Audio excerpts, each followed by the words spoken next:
to the republic for which it stands, one nation, under God, indivisible, with liberty and justice for all. I salute the flag of the state of New Mexico, the symbol of perfect friendships among united cultures.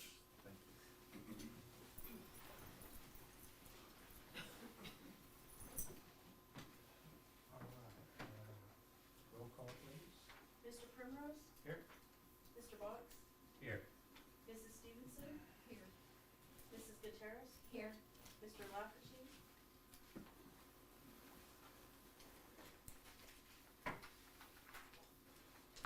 All right, next is approval of the agenda. Has everybody had a chance to look at the agenda? Is there any additions or deletions? Now I'll entertain a motion to approve the agenda. I make a I motion. so move that we approve the agenda as presented. I'll second. Got a motion and a second. Roll call please. Mr. Primrose? Yes. Mr. Box? Yes. Mrs. Gutierrez? Yes. Mrs. Stevenson? Yes. All right, next was there any public comments? Anybody? No public No comments. public? Okay. Next will be approval of the minutes of our regular board meeting for March 11th.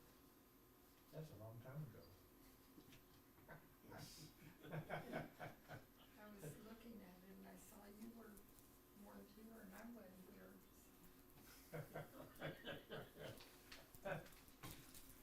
Are there any additions or deletions to the minutes for March 11th?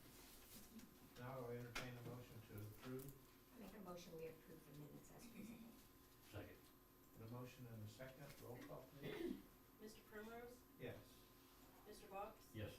Mrs. Gutierrez? Yes. Mrs. Stevenson? Yes. All right, I have nothing under the chairman's report. President's report, Dr. Moss. Sir, so first I want to say thank you to Ms. Calvert and Ms. Lori for being here to administer the roll call and take minutes. As some of you that have been here before, when I try to do that, it's not very smooth. And so I appreciate her stepping in, helping kind of keep this organized. And so I want to say that. You all have my report. I'm not gonna, I don't think there's anything I want to update on the report itself. I would say I have some things to kind of add. We have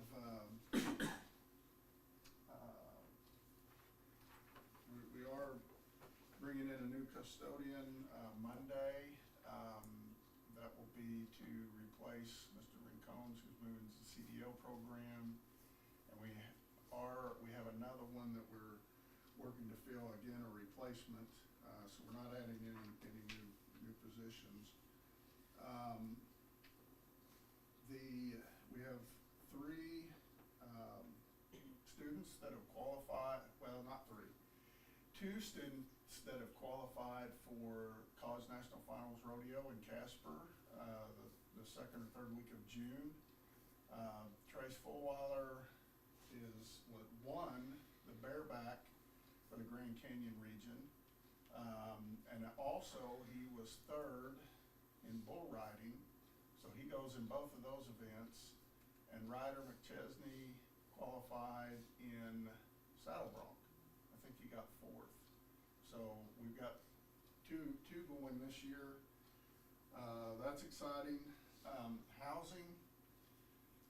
There have been, I filled y'all in on a little bit. We're kind of looking at 3 or 4 different things kind of ongoing. We have the gentleman who's looking at redoing a building on 4th Street, I think. As far as I know, that's still kind of in play. We had a person approach Bill Biggin's sister several weeks ago who would like to support or donate or help get some units started. So that's still in discussion. And there was one other, we also have some units that might be donated we recently leased part of the armory for a pepper company coming in. They have some like new units that we're gonna use for I think employees, but now they're looking at maybe just donating them. We may have to pay for shipping them from Arizona, but so there's 3 or 4 different things in the works. We're still waiting. I'm still waiting to hear from the higher ed department on how the capital outlay that's changed the wording where we can now use some of it for student housing, how that's going to be approached, or their methodology for distributing that. Does that mean we're going to have student housing for the start of the fall semester in August? I wouldn't say 100% either way yet, but I'd like to get at least one of those options maybe in place. Also, maybe in Mark's report, but he's been working to get the surveyor here to survey the property between the armory and building C, and then once the survey's done, we'll take that back to the board at the school board to get approval for the exact parcel. Then they apply to PED to get that transferred, and then we go to the title. I'm probably missing a couple steps in there, but we're trying to get that done so we can then look at getting some, a plan for that property, what kind of housing we want there, and then start toward thinking about utilities and the plan for that. That's still going to take a little while.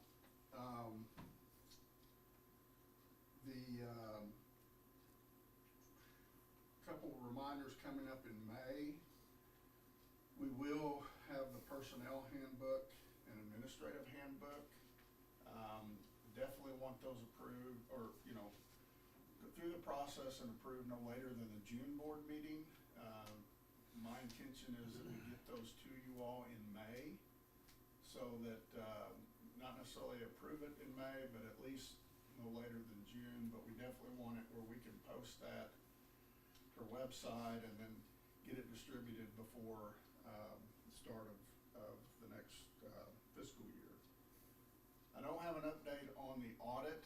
I reached out to Mr. Heo this morning just to say, hey, where are we at on this? Is there anything else you need from us? And I also added, I really would like to see that finished up by June 30th. And this kind of ties into talking about the budget. I would really like to start 2026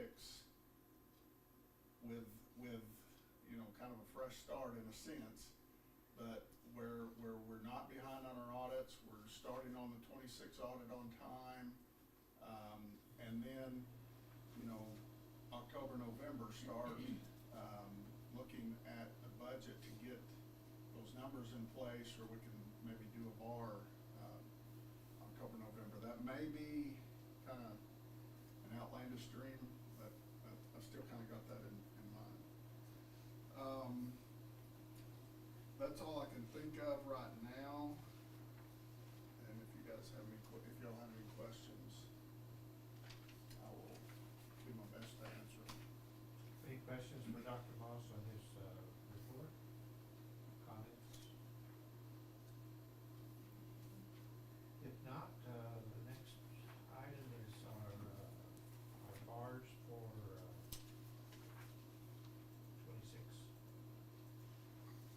25-26. We have restricted bars and unrestricted bars.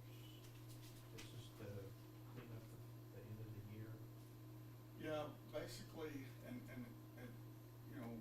the last 3 years, we've kind of operated with estimates based on estimates based on estimates.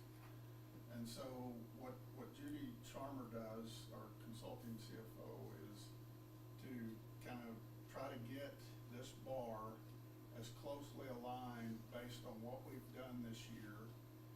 what we expect, how we expect to finish the year. And then in September, our report of actuals will have to be submitted that will show exactly what we did spend. But her goal was to get these as close, taking what we have already, and then, okay, here's where we're gonna end. So,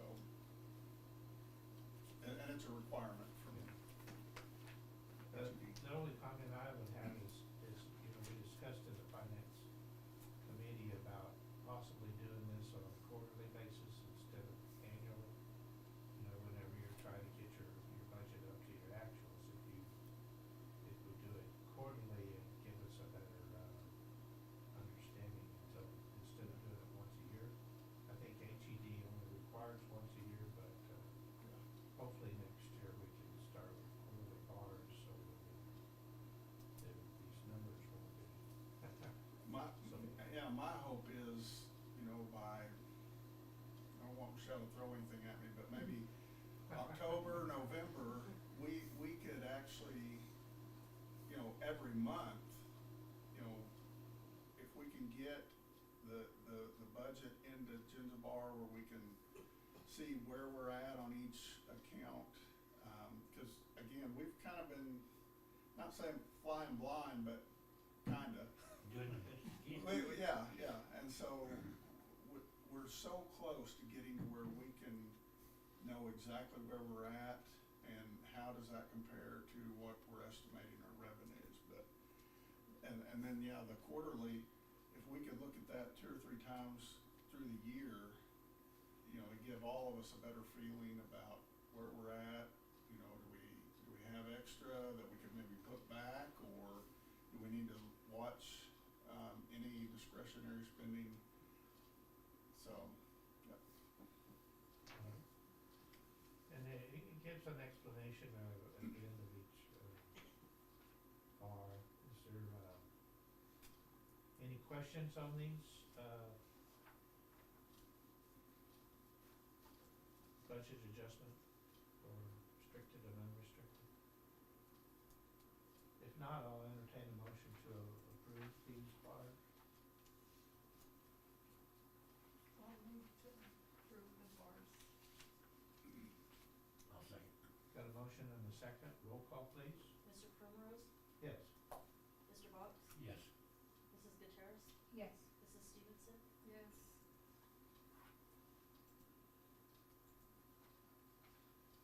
All right, next is, approval of the 26-27 budget. Lots of numbers here. There, the one question I asked is, was gonna ask is, we did reduce our revenue because we're not receiving the same funding that I did. We got some extra funding last year, is that correct? So, yeah, so we, if you remember this past year, current year, we received $450,000 to cover nursing expenses for this year and last fiscal year. That's in addition to the $250,000 that we are now appropriated every year for our nursing program. So that $450,000 we won't get this year. Another place where you might see I think it's around 300,000 or so drop is, we got 300,000 for wind or CDL and wind equipment that we had to spend before June 30th. We're not gonna see that. We are expecting 150,000 for vehicle purchases after July 1st. Our appropriation will go up a little, like 1 or 2%. There'll be a little extra for salary, 1% increase in that. It's not all of it, but it'll get some of it. Our liability and property insurance, we're looking at a increase some in that. So there's minor adjustments, but I'd also say, keep in mind, the budget approval should be one of the most important meetings of the year for especially you guys that have been here, you know, right now it's more of a placeholder because we don't have our numbers caught up still. I'm hoping, and I believe that this year is when we'll get to that point. So basically what Ms. Sharma does is take what we spent this year, take into account what our revenue estimates are, and most of those are set. You know pretty much to the dollar what you're gonna get from state appropriations. You know what you're gonna get for capital outlay. Tuition is very flexible. For instance, we probably made a lot more in tuition in the spring than we did in the fall, right, Mr. McVeigh? Yes, correct. Okay. Yes. So, it's flexible, so it's an estimate. Again, what I'd like to have done this year, but we're just not ready for that. My hope is I actually told some of the supervisors, earlier this week, they need to start putting their stuff together within their departments, November, December. And so then by January and February, we're building that budget, and get it to the board, in March for a first review, and then, plenty of time to look over it and ask questions. So anyway, just to be completely transparent, what this budget is like the last 2 or 3, it is really like a placeholder. Now, I don't want to spend more than what the total is, but until we get it locked in where we can measure it against what we spent on individual accounts, it's not as effective as it needs to be and we intend it to be. So that's kind of an overview. Well, and it's close to actuals as we can get. Yeah. I'd like to comment about, we do meet our 3% by a long shot on reserves. So Yeah. we have plenty of reserves. And I don't know if it's included in your packet, but Judy put together a letter that I'm gonna send to the higher ed department that will discuss, now we are over that 3%.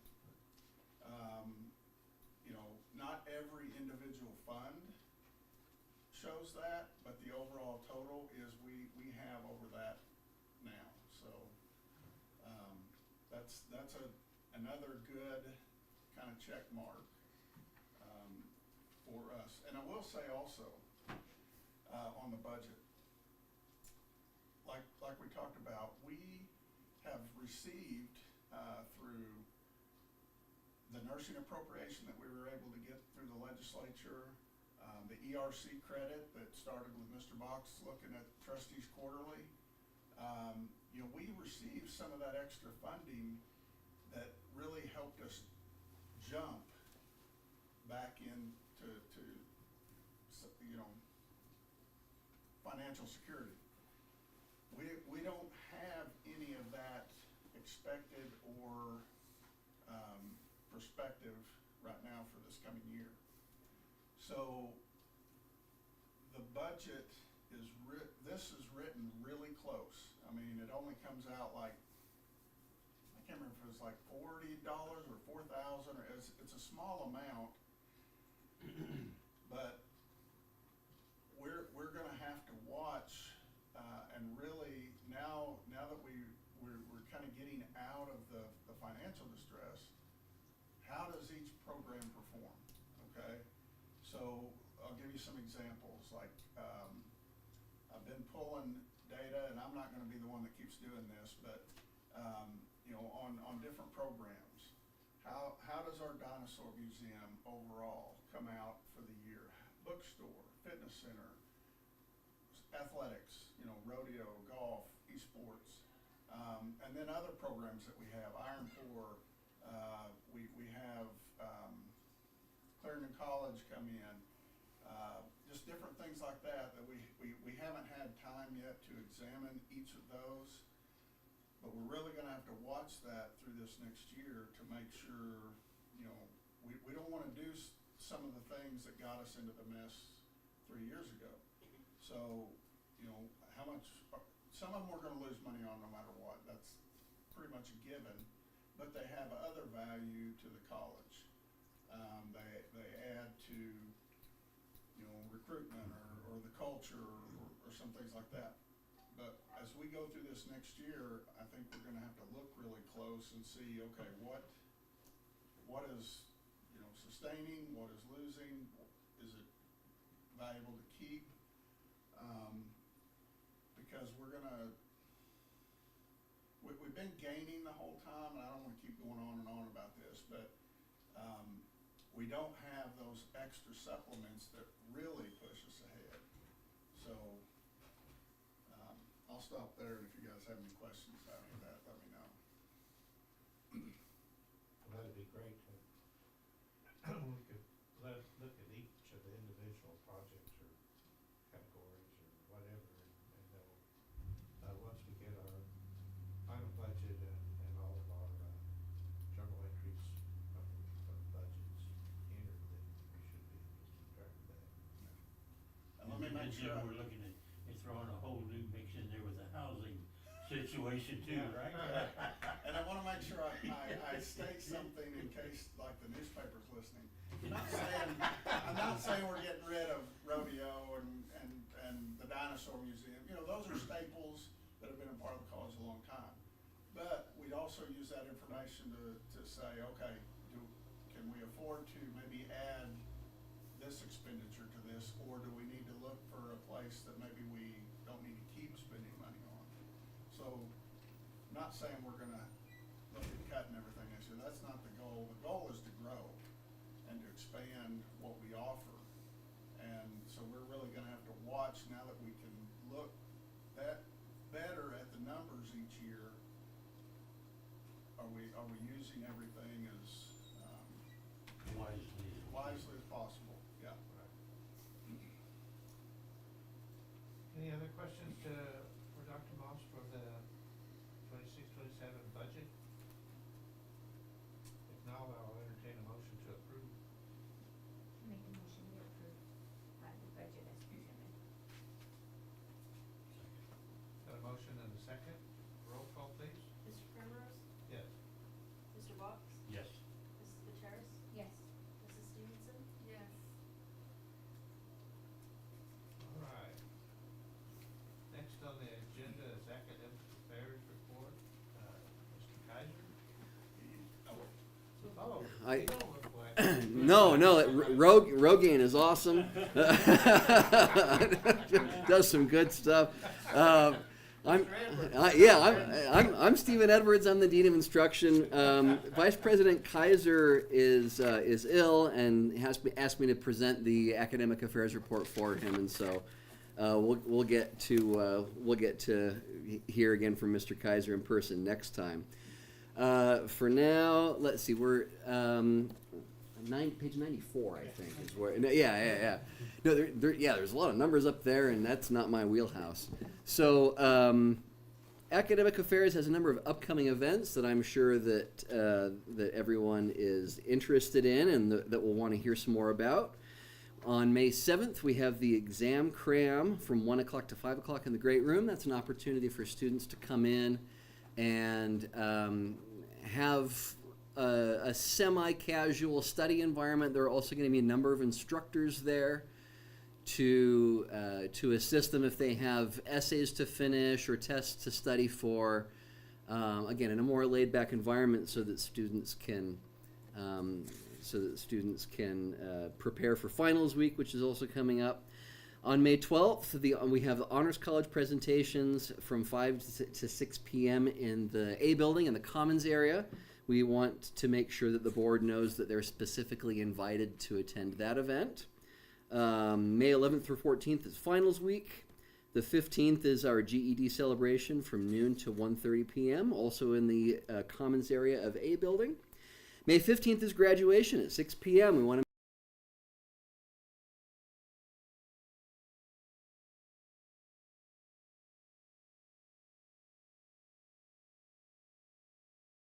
in the THS auditorium, if I remember correctly.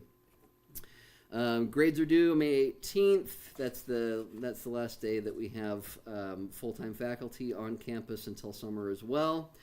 Speaking of summer, our main campus summer semester begins on June 1st. Our corrections summer term begins 1 week later on June 8th. That's to give everybody enough time to get students enrolled and textbooks shipped out to the corrections students before that semester begins.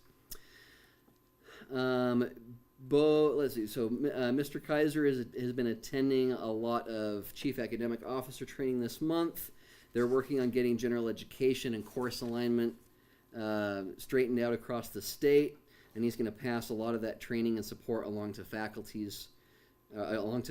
to support the goals of academic affairs. Let's see, Mr. Kaiser, and I don't want to steal any of Joel's thunder, but Jessica Gonzalez are also serving on a higher ed division task force within HED that we hope will help develop or refine some of the policies for the federal ability to benefit programs that they're working on. We've got a lot of things going on in workforce, which includes things like the integrated education and training programs that are for to train up wind technicians, and we're also working in getting the welding program continuing, and the CDL program continuing as well. As far as the welding program, that workforce program began on April 7th. We had 5 students enrolled. The cap was 6, so 5 is pretty full. And they should be finished and ready to certify sometime in June, I believe. We had our 2027 Kenworth semi-truck delivered on March 31st. It's a beautiful piece of machinery if you haven't had the opportunity to catch the Facebook post. And then on Monday, Academic Affairs has a meeting with J.J. Keller, who develops CDL curriculum. We're going to be using a lot of that curriculum to get those students through the program. Let's see what else we have here. We're working on student retention. The student retention is so when a faculty member identifies that a student has a problem either with attendance, which is usually the issue, or with some kind of other perhaps interpersonal, or maybe there's something going on at home, they refer that they refer that along, and we have staff who follow up on that.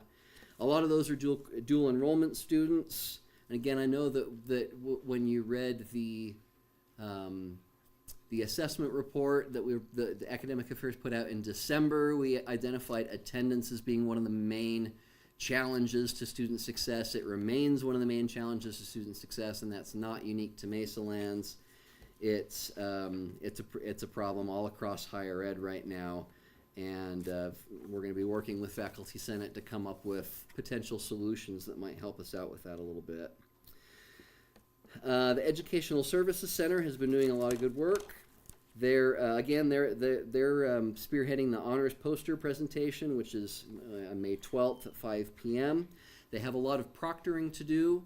One of the requirements that Academic Affairs has reiterated this semester is that students taking a distance education course, like an online class, for example, must have at least one proctored activity in person during the course of the semester, and a lot of those are taking place in the ESC.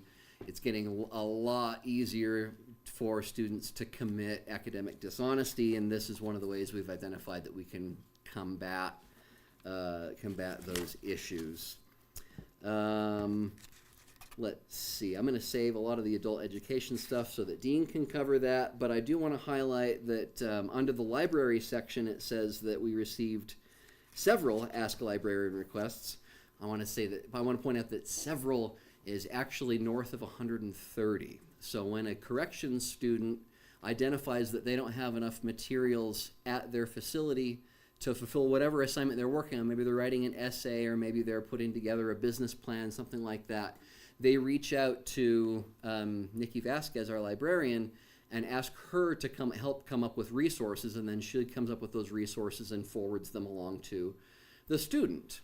and she's received, as of, I think I asked her about a week ago, so it may have even increased since then, north of 130 requests.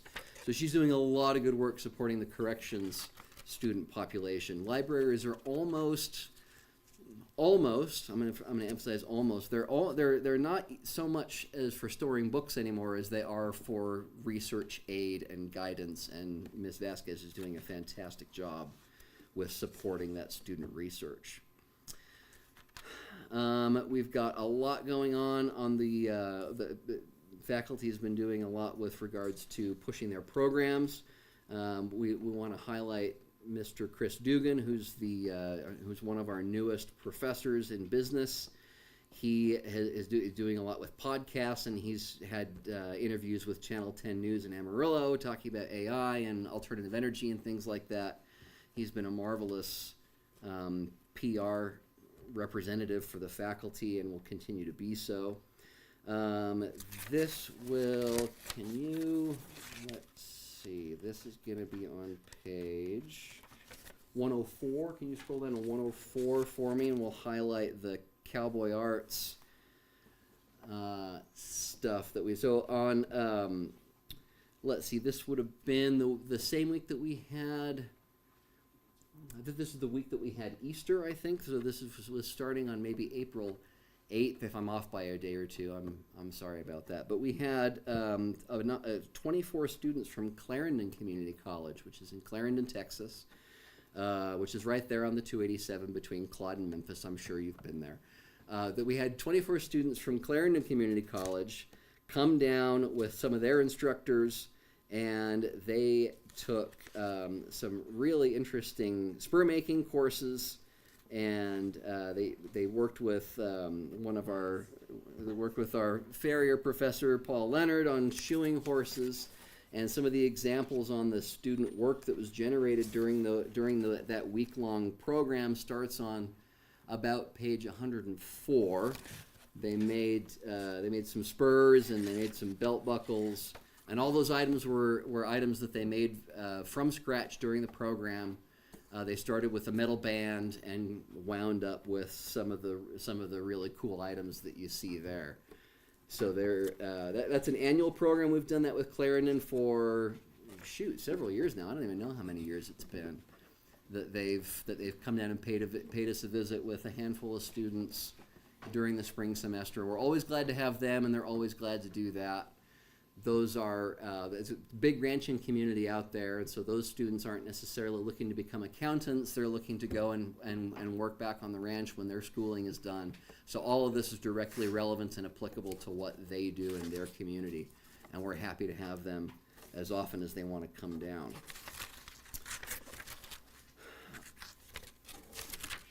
Let's see, can we navigate to, we're going to backtrack a little bit, page 99. This should be Exhibit 7, I believe. Now it's my turn. Now I have the opportunity to ask the board for money, which is always a fun time. So this purchase requisition is for an alternative energy learning system. And what's going on here is that this is a training system that supports instruction in both wind and solar technologies. It's a portable system. You just hitch it to the back of a trailer, and we can haul it wherever we need to haul it. If we have dual credit students in Logan who want to train on it, then we can take it up there. Specifically right now, we've got a workforce program at Guadalupe County Correctional Facility with 10 students already signed up, ready to go. So this module our wind instructors will take that out there, and they'll train the students on the simulator, since it's difficult for them to come on site here. And it shows them all the same stuff. It'll do the direction, the direction the wind is blowing, it'll simulate that. The direction the sun is shining, it'll simulate that. And if they touch the wrong wire, the computer, gives them you shouldn't touch that, instead of a 220 volt reminder, which is it's a wonderful training system. And then, so what the value this is going to present to the college is that, yes, we have this student cohort out at Guadalupe County Correctional Facility, but we also have 4 4 cohorts lined up right after them. And these are students who have been vetted by corrections department personnel. They've had all their evaluations done. They're a reduced risk. And so there's no, there's a limited worry about whether or not they'll behave themselves. And once they get released, they'll have the opportunity to go find gainful employment because they will already have been certified in wind and solar technologies through this program. And for right now, it's for Guadalupe County, but because the system's portable, we can take it all over the state to whatever facility we need to and provide training for those students. This is going to maximize student success, maybe not in the credit-bearing area, but for workforce, which is something that the state is really pushing right now. And I know community is really interested in the non-traditional areas of academics. You know, things like working on wind turbines, learning getting your commercial driver's license, and learning how to weld, things like that. We're trying to keep on top of all those things. The best news with this particular request is that through the efforts of Dean Garcia, or some of our friends at the state have already approved a grant for the amount of this purchase requisition. And so this particular requisition will not have any impact to the college's general fund. All of this is part of the money that Dr. Moss referenced earlier that needs to be spent by June 30th. We're going to get reimbursed for the amount of this purchase. And so that is where, that's where our request finalizes. So it's ultimately a zero cost investment, but has a high impact on student success, the programs I've identified, and it will strengthen our workforce training capacity in renewable energy. And so we'll ask for the board to do its business on that, and of course entertain any questions on that particular project. Do you have any questions for Dr. Edwards on his report? I've got a couple here. When the summer adventure camp schedule is out, Yeah, can we get a copy of that? absolutely. We're So we can I, be ahead of it as much as possible. Kim Enriquez is working on not just the schedule, but the promotional material for it as we speak. That's something she was working on this morning. And so once we have, she's told me some of the stuff that they're working on, and there's going to be some pretty cool offerings in the summer this year. But yes, we will absolutely make sure that you're the first to know, and the community is second to know, right behind you. Yeah, 'cause there's been a lot of questions about when or what. Okay. We'll I put. believe that's gonna run the first week of June. There might even be some that run into the second as well. So it's the first half of June is what we're targeting. First half of June. Another question I had as far as the Iron Fort, Mm-hmm. was there anything, memorabilia or whatever, produced in recognition of the Route 66 Centennial? Oh, that's a good question. this year? I would have to ask Joel about that. I don't know. I saw a couple of the projects in progress. None of them specifically jump out to me as being from commemorating Route 66. But I'll ask him. I'm sure there must have been. Yeah, I'm sure there must have been. But I don't know of one specifically. And tell Joel, I appreciate him spelling out these acronyms in his report. That's very helpful. It saves a lot of time for us folks that don't use them every day. You know, even I use them every day, and even sometimes I say, "Oh, what's that?" Well, I can't remember what that stands for. No, you're absolutely right. I didn't have to go do as much research this time on the road. Just read his report. I appreciate that. That's fabulous. I will make a point of encouraging him to remember those from now on. Any other questions for Dr. Edwards? If not, I'll entertain a motion to approve this requisition. I make a motion, we approve the requisition, number, 2034, Department 2034, line number 6600. Second. Got a motion and a second to approve requisition. Roll call, please. Mr. Ball? Yes. Dr. Primrose? Yeah. Mrs. Gutierrez? Yes. Mrs. Stevenson? Yes.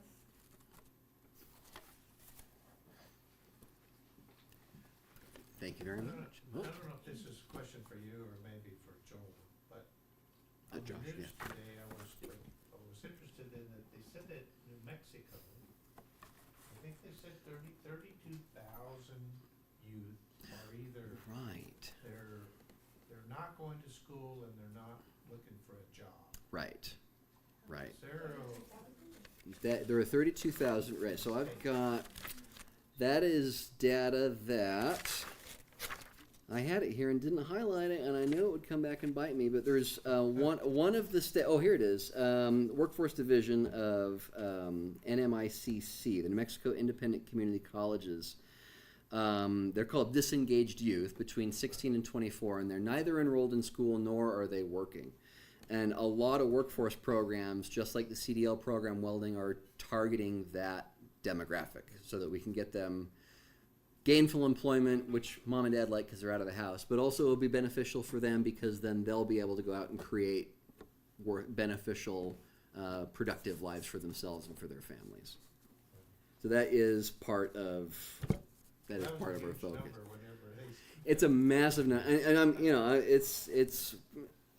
I'm sure there's I don't know if we know how many people in our community meet that description, but I'm sure they're out there, and we've got. I think that was tied to a presentation LFC heard Yes. a couple days ago. Yes, it was. NIMIC, we participated in providing some of the information for that.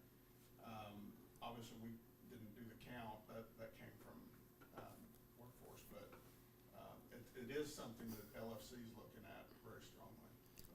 Right. So a lot of the workforce money that they're appropriating for CDL, for WIND, it's targeting that population. And so even though we're looking at the incarcerated student population right now, we'll absolutely be able to benefit those other students shortly. Yeah. thank you very much. Thank you. Appreciate all it. you do. Student Services, Mr. McVeigh. Yes. Thank you. Good afternoon, ladies and gentlemen of the board. I want to start off by introducing our our recruiter, the one and only Tegan Mason. We are just thrilled to have her. So today she is, you can tell her ensemble is wonderful. She's in her pajamas. She's a hard worker and very professional. No, today we had fourth graders that came on campus, 80 fourth graders that visited, and we also had pajama day today. And so she oversaw the entire tour and made sure everyone was in place, and the kids were broken out into groups and just did an incredible job. But I'm speaking for you, Tegan. My name is Tegan Mason. I graduated high school from Vega, and I was a student here, and I still currently am a student here, just online. And when I got here, the two things that impressed me most were all the instructors. You know, they try hard, and all of their stuff that they teach, you know, they do a very good job. And it made me want to go to school every day. And the second thing is the great community that surrounds Tucumcari Carry. I can't speak for everybody, but I love it, and you know, I just want to be a part of it. And when this position came open, I was thrilled that I got this job. And a big part for me is I try to make student life as fun as possible. If there's an event, I'm going to make an effort to try to participate in it, so that way, you know, we get kids excited to come to school. And I think a huge part of making people excited about higher education is having a personal contact with them, and I'll try my best to get as many kids figured out how to go to school here as possible. So I'm happy to be here. I appreciate the opportunity. Well, welcome. Glad you're here. Thank you. Very good. Welcome. Thank you, Tegan. And if you'd like to, you can leave it whenever you're ready. So, with that, I'd like to kind of go through the report that you have in front of you. You've had time to look through it and review it, and I don't want to go through every small detail, but you can tell there are a lot of continuing professional development that we've been doing, whether it's in advising or financial aid that's been going on. Also tours that have been happening on campus, such as Gear Up New Mexico. We've been staying very active and also actively recruiting. Financial aid has attended HED Summit and some other conferences as well, and they're learning and growing, enhancing their professionalism there, and more opportunities for our students. Athletics, the banquet will be held Monday, May 11th at 6 p.m., and I want to ensure that I reach out with an invite to all of you. You're all invited. We would very much love to have you there at the athletic banquet, May 11th at 6 p.m. In the great room. There will be dinner. I believe Lasitas will be catering, and so it's going to be a nice meal, and the students there are recognized for their accomplishments throughout this year. So I'd like to invite you to please attend that if you can or have time. In the June board meeting, there will be a full athletic report that we'll be giving as well. Student life, there's been a lot of things going on. As you can tell with Tegan, we had wacky week this week. We've been wearing purple. We've had a hat day. We've had pajama day. We've just had a great time with the students this week and encouraging the campus. The April 30th outdoor cookout was moved actually to next week. So next week we'll be having that cookout. It's been moved to that time. We were expecting rain today, but hopefully we'll get it anytime now. Anytime. Yes, please. And into the weekend, we would enjoy that very much. And next week, good, yeah. And for the rest of the summer, sure. We could always use some rain, though. It'd be good. Yeah, got a lot of catch up to do. Our marketing, here's recruitment. Sorry, so recruitment, you can see high school recruitment. Tegan's been attending Alamo Gordo, and she's been engaged with prospective students. Tegan also does outreach through email and phone calls. She makes a lot of phone calls to students and the prospective student lists that we have. She also goes out and creates lists by meeting new students, gives campus tours, group visits. She's had a lot of those going on continuously. Upcoming recruitment coordination, currently scheduling campus visit in connection with Cuba High School's College and Career Fair. And there's many more that continue to have plans. Matter of fact, yesterday you were in Fort Sumner at the college fair there as well. So, and career fair. Continue to collect data and strategy development. It's distributed campus-wide. Student survey that she's put out and gathering more information, insights on what motivates students to attend Mesalands, and she wants to use those findings to be successful. So I want to move into our marketing report. So a lot of good things that are going on there for marketing as well. Yvonne has been doing a wonderful job getting our search engine optimization really dialed in. And in doing so, we've seen increases in our online information request forms. He's established a strong foundation in recruitment efforts by building relationships. I'm back at the recruiting. But he's done a lot of good things with the website and also with the campaigns that he's been putting out there. Cost per clicks are down, as well as getting the click-through rates up. Social media content, you can see there what that looks like, how that's working and going over. It's going very well as also. In general, we're in good shape in our digital strategies. So we feel really good about those as we're developing and moving forward. I can tell you that our information request form that we have on our website, there was a time several years ago when we were happy to have 5 submissions a month. We're now well over 20 submissions a month, and it continues to grow. And these are students that find us online and submitting a form from our website to ask for more information regarding Mesalands Community College and what opportunities we have. So feeling really great about those, but I'll entertain any questions that you might have at this time. Any questions for Mr. McVeigh? Thank you very much. Appreciate all you do. You're very welcome. Thank you. Next is financial report. Sorry. Good afternoon, Mr. Chairman, members of the board.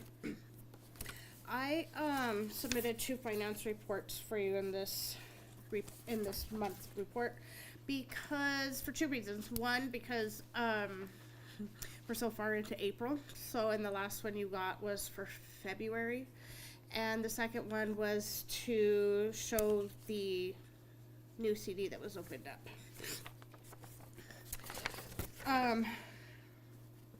Okay, let's see. So, as of March 30th, we had $3,420,450.89 in our general operating.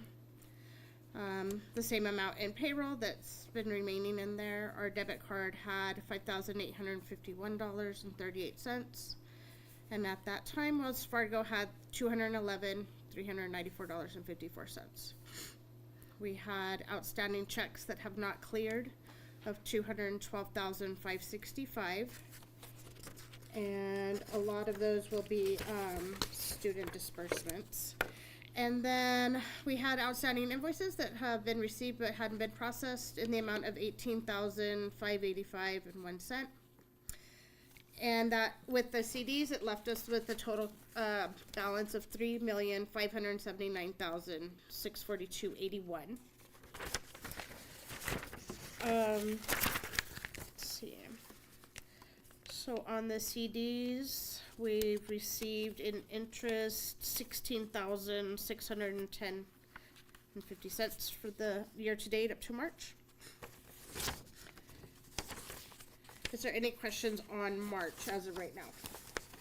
Any questions for the March financial? Not really. Not yet? Okay, we'll move on to April then.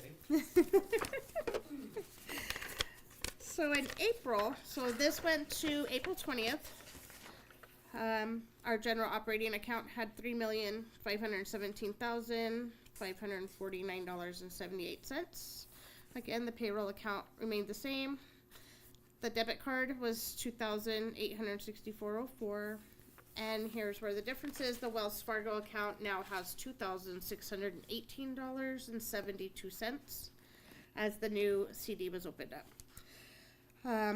We had outstanding checks of $58,803.12 and pending invoices of $48,061.80, which would then leave us at a balance of $3,801,826.18. Our CD total interest as of April 20th was $20,026.49. And I'm happy to answer any questions if you have any. Any questions for Ms. Arias on March or April? I do. Okay. Well, it's more so on your outstanding checklist. Mm-hmm. So you have 3 checks that have been outstanding since 2025. Yep. When do you So they go have. in and do a stop payment? So one of them's an internal person. So that one I had instructed them to go ahead and void it and reissue it. I believe it's probably in the process. And the other 2 were student disbursements, and that has a 240 day before so that we can, because then we would have to revert the funds back to the federal student aid. So they have reached out to those individual students, those 2 students, and I believe that one of them we reached out to financial aid. Not able to talk to the student, so we're just going to void it. So eventually we'll have to refund it back. And the other one, I believe it's going to be reissued. I just noticed that it had been like 2025. That's a long time getting. Yes, I know. the disbursements, we leave them on a little bit longer, but And then I did notice also on one of the CDs, mm-hmm. it's the longest term invested CD. That was a requirement by HED, Dr. Moss, or was it HLC? It's a 61-month, Yes. Was it HLC or HED that required it? So it's actually the U.S. Department of Ed. Mhm. We were put on, let me think, this has been a couple years ago. I know, I was trying to think of the wording too. We're kind of like on Monitoring. same kind of monitoring Mhm. as we are like with the higher ed department. And so when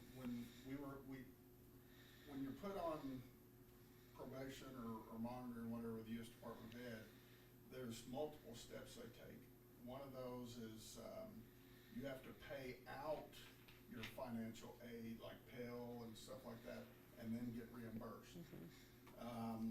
the other, and then this requirement said, they said, you know, you have to, set aside an, I can't remember what it's called, like some kind of a surety bond, toward that financial aid, and it needs to be in the amount of $60,000. And so that's what that is. It's not anything we can touch.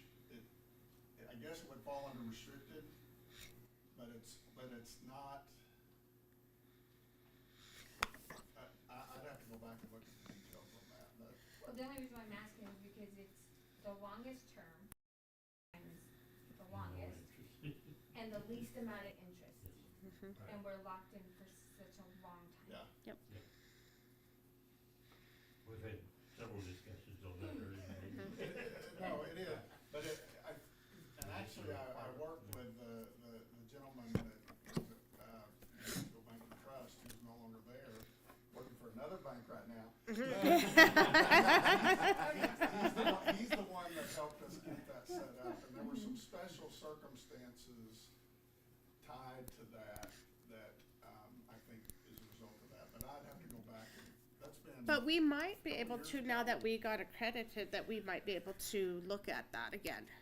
Because it was part of us going back, being on probation, correct? Well, it wasn't tied to HLC, it wasn't tied to the higher ed department. It was tied to the U.S. Department of That's right. Ed. Yep. Which, I'll come back to that, but, so, I'd have to get, probably with Garrett, with Jessica, and remember why it was done that way, but it is a special circumstance, and I'm not sure when we get off of that. Right. So, speaking of that, though, I will say too, we're up for reauthorization for federal funding, like for the Title IV, the Pell and stuff, and Jessica's been working on that over the last week or two. We have to have that in by, I think, May 22nd or so. So I'm hoping that shortly after that, maybe we could look at getting rid of that, but I need to follow up on that.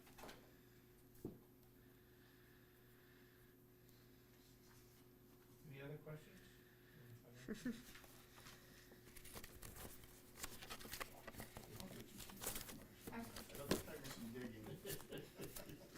Not, I'll entertain a motion to approve the financial report.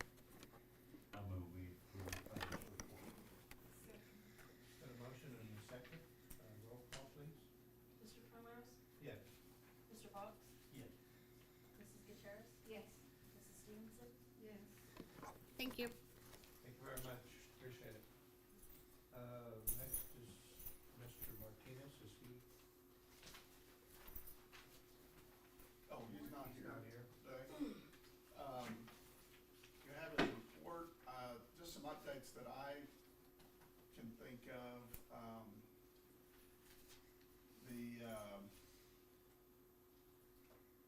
People, I think it's to start these, I'm not sure if it's insurance or the 750,000, I think it's insurance, but they're gonna be starting on some roof work, on campus.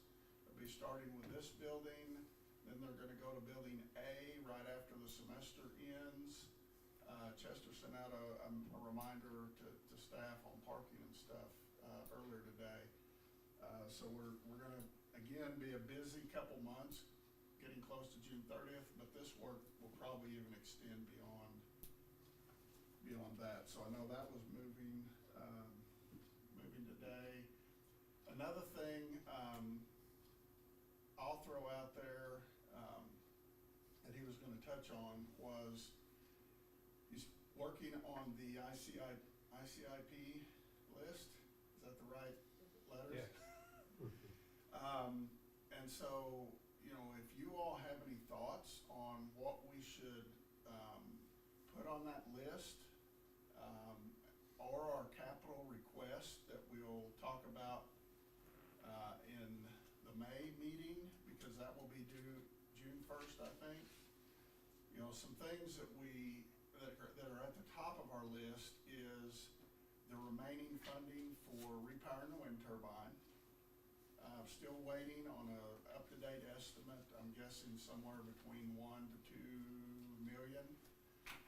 And I think I've mentioned before that the higher ed department has said, now that you've got the federal money available, you know, we're gonna be ready to support this. So that's on our list.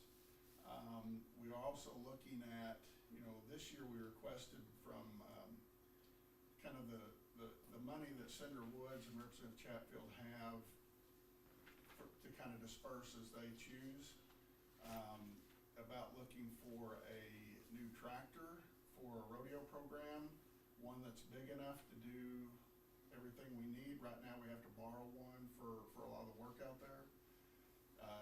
So that's one thing we have on that we're looking at, but you know, we're looking for ideas. I think I sent an email out to the staff and faculty a week or two ago, said, you know, if you have any thoughts on this, please get them to Mr. Martinez or myself, because, you know, we don't always recognize everything. So that's out there as well. So, you know, if you think of anything, or, you know, we're not gonna get something that, it'll have to obviously be relevant to student learning, student success, you know, the benefit of our community. We're not gonna be able to put what was on that list a couple years ago, a black box theater or something. We're not, you know, we're not gonna get something that doesn't tie in with the college very well. So, over the next couple weeks, if you think of anything or you've heard someone talk about something, definitely bring it up. Do you have any idea when the co-op funding was gonna be, awarded, cause we put in an application. DOT? For No, DOT. I'll follow up on that and see. Okay. And that, so, yeah, that's what we submitted for the road around The the road, practice right. arena. Uh-huh. Yeah.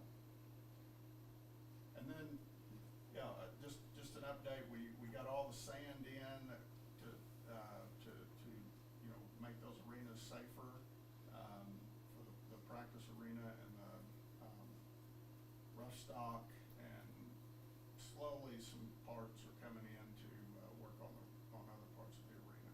So it'll go into next year before we get to expanding on that. One of the things we talked about student housing, is even if we could find a way to put some units out at the practice arena. Coach Sigerman's expressed he'd love to have, not only be able to do all of his practice out there, but if the students were living out there, it would be a safer area. He could keep a closer watch on what's going on and stuff, so that's just another piece to that. Well, that'd be good. Any other questions, on the Mark's report? If not, we'll move on to, Mr. Garcia, Staff Senate. Good afternoon, Mr. Chairman, members of the board. Staff Senate minutes were sent over with the packet a few weeks ago with Kylie, and the Staff Senate's been going well. There hasn't been any issues that have come up recently. Just people wanting to know about, you know, academic calendar for next year, things like that. There hasn't been any major issues that have come up there, so, but the minutes are in there, shows what we talked about. Going into adult ed, I was gonna give you all an update on where we stand in our program. So currently we have 17 graduates for the 25-26. And I know at least 10 of those 17 have already committed to walk in our graduation in 2 weeks. So we're excited about that. We're still testing our students next week and the following week, so we may end up with a few more. Hopefully we can get to 20. Last year we had 21. So hopefully we get a few more in the next few weeks. So we're gonna be doing that. Kylie Vaughn and I attended a Mountain Plains Adult Education Association conference in March. And then we also attended the COABE National Adult Education Conference in just a few weeks ago in April. So we did those two conferences, and that's a big part of our yearly training that we do through HED and our professional development. They give us money in our grant to do that, so it's all paid for through the grant on all that. We currently have served 51 students in our adult ed program. It's gone up a little bit since the time of this report. Those 51 students have completed at least 12 hours of work in our program this year. Of the 51, 34 are in high school equivalency and 17 are in ESL. And we have served 75 students in our program so far this year. Talking a little bit more about that IET, the Integrated Education and Training Cohort, where we teamed up with the New Mexico Corrections Department in the prison there in Santa Rosa. We're going to be running that wind energy IET, and it's going to start May 11th and run through July 2nd. So it goes a couple days into the new fiscal year, but HED said that was okay as long as we spend all the money by June 30th. So we had got additional funding to run that wind energy IET, and that's part of what that piece of equipment that we showed earlier, where you approved that purchase rec, it's going to be coming out of that grant funds. So we had received an additional $182,363 to run that program. And that money is going to get spent on the equipment.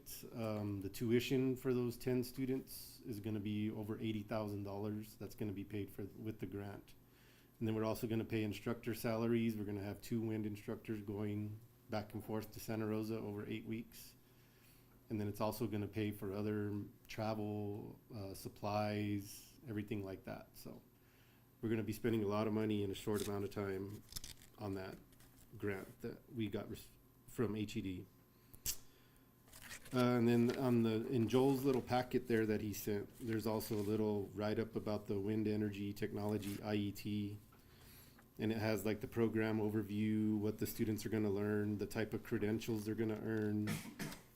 And then it has like the course schedule there and the benefits of the program. So, but people at HED are real excited about it. You know, these 10 inmates, like Dr. Edwards is saying, have been thoroughly vetted, and we expect, you know, they should all come out with all their credentials and ready to go to work when they get released.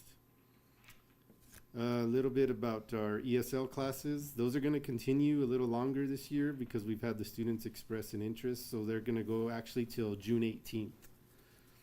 So we're going to run them a little bit into the summer, and then they're planning to do their ESL potluck that night on June 18th. So I'd like to invite the board to attend that. I believe it'll be at 6 p.m. But right now we're doing classes on Mondays and Wednesdays. And we've actually had 3 of our ESL students complete their high school equivalency with us this year. Last year we had 4 do that. So as far as like what we're working on now is just getting ready for graduation. You know, it's our busiest time of the year right now, getting all these people completed and in, and then after graduation we'll have like a 6-week period because our fiscal year ends June 30th, where we have to close out all of our students, spend all of our money. So even after graduation, that's a really busy time up until the end of June. So we'll be working on that. So I'll take any questions right now if there are any. I had a question. Mhm. Those, you said 17 or 18, 17 high school equivalency graduates. are they older students or are they like younger ones that have dropped out of high school and now, you know, A majority of our high school equivalency students are in that 16 to 24 range. Of these 17, probably I'd say at least 10 or 11 are in that 16 to 24. There are some older ones that are in their 30s. And then I know at least a handful of these 17 are already taking classes with us, college classes. They finished in the fall and then they started in the springtime. I've seen some of them, it seems like they're even graduating earlier than their peers. In their class, that yeah. is, Yeah, we have some that are 16 or 17 that are graduating, so. They come over from the high school and they just, not that they were like kicked out of school or anything, but they just wanna advance and start taking It college just courses. makes it Right, easier for some students Yeah, Can't just sit in a classroom. yeah, they'd rather just come and get it done and start doing college work or going into a, you know, a different technical trade or anything, so. Okay, I was just wondering. Yeah, but usually a majority of our students are in that 16 to 24 range. I'd say probably 75% of them. And they have to be 16. They have to be at least 16 to do our program, yes. We can't take anybody, and that's through the state of New Mexico. And we were speaking about funding earlier. We should be receiving our adult ed funding for next year by the middle of May. This year we had received $265,000, and then we got this additional $182,000. So I'm expecting our funding to at least be the same, if not more, because our enrollment has been good, our completions have been good, our IETs that we're running. So we should be getting that funding by the middle of May, and then I can always update the board at the May meeting about when we do receive the money and how much. So, and out of that money, like a large portion of my salary, Kylie's salary comes out of there. Our classes for high school equivalency and ESL are completely free because we can use that money to buy supplies, books. A lot of it goes into that, and then we buy like equipment for our classroom, our educational services center. So, yes. And does, I know there's a fee in there for taking the test. Does that come out of your grant?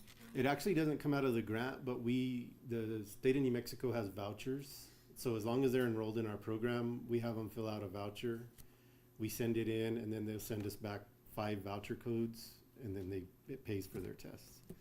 So the students never pay for anything during the whole time they're in our program.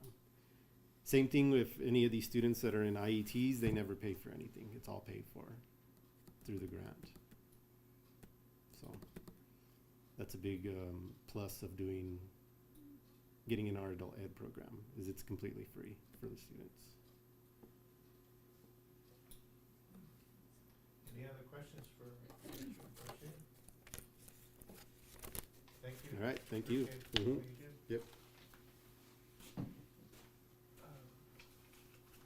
Is any comments from trustees? I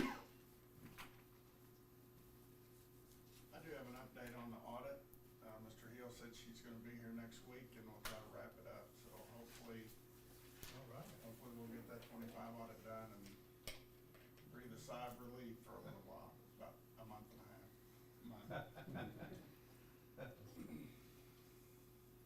No comments? I'll entertain a motion to go into executive session. Make a motion to adjourn to executive session. Got a motion and a second. Roll call, please. Mr. Primrose? Yes. Mr. Box? Yes. Mrs. Gutierrez? Yes. Mrs. Stevenson? Yes.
All right, I'll entertain a motion to reconvene from executive session.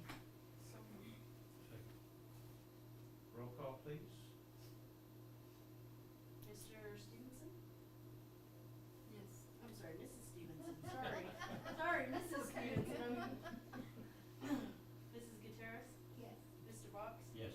Mr. Primrose? Yes. So no action was taken in executive session. No correspondence. We've already been told about the dates that, May 11th, week of that is full up every day. Athletic banquet, graduation. They also have a rehearsal for graduation. That's what I was gonna ask about. Do we need to attend that? I don't think, I can't remember if you all attended that or not. Mr. Uh, Primrose does I've because he always- hands I've stuff always out, but attended, We've had, since I've been here. Oh, just go. mainly Yeah. you all just sat on the stage, you know, come out together and then sit, but I don't think anybody else does anything at this, so. So, I would say it's voluntary, the practice. Yeah. the PD. Just shows us where we're gonna sit, Yeah, basically, kind and of go gives you an in. idea what's okay. gonna Yeah. Gonna So be happen. there so you It don't just, no, I, follow the leader. yeah, kinda, that's what. Medora Memorial Day is closed. Our next meeting will be May the 19th. The nurses penny, what time was that? It's at 3 on It's at Saturday. 3 o'clock. 3. Mhm. And it'll be at the auditorium as well. Yeah. and that next board meeting will be really quick. So there shouldn't be a whole lot of information because we'll have to have our board reports in not this coming week, but the following week, and so So it might not have a lot of it stuff. shouldn't be a whole lot